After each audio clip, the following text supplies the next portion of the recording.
కాయుటకు కారణమేమి అంటున్నాడు. కారు ద్రాక్ష అంటే చేదు ద్రాక్ష. అక్కడికి మనం వచ్చాం. ఈ చేదు ద్రాక్ష యేసు ప్రభువుకి ఈ కారు ద్రాక్ష అంటే ఆయన నోటికి వాళ్ళు ఏమందించారంటే చేదు చెరకను అందించారు. చేదు అంటే కురువిందం, అంటే నోటితో మింగలేనంత కురువిందం అన్నమాట. అంత భయంకరమైన మనుషులు ఎక్కడి నుంచి వచ్చారు అంటున్నాడు. భయంకరమైన మనుషులు ఉన్నారు ఈనాడు భూమి మీద.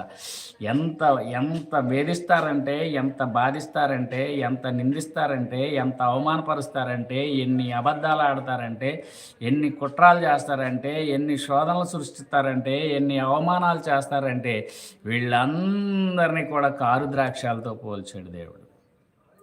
ఇవన్నీ ఎవరెవరు చేస్తున్నారు? శాపగ్రస్తులు వీళ్ళు. వీళ్ళకి మీద శాపం ఉంది. ఎంత చెప్పినా వీళ్ళు మారరు. శాపంలో ఉన్నవాడు పాపానికి వారసుడు కాబట్టి దేవుని నీతికి వారసుడు కాలేడు కదా. ఈ శాపంలో ఉన్న వాళ్ళందరూ కూడా దేవుని వాక్యానికి విరోధులుగా ఉన్నారు, దేవుని సేవకులకు విరోధంగా ఉన్నారు, దేవుని సిలువకు శత్రువులుగా ఉన్నారు వీళ్ళు. ఇది వాళ్ళకి అర్థం కాక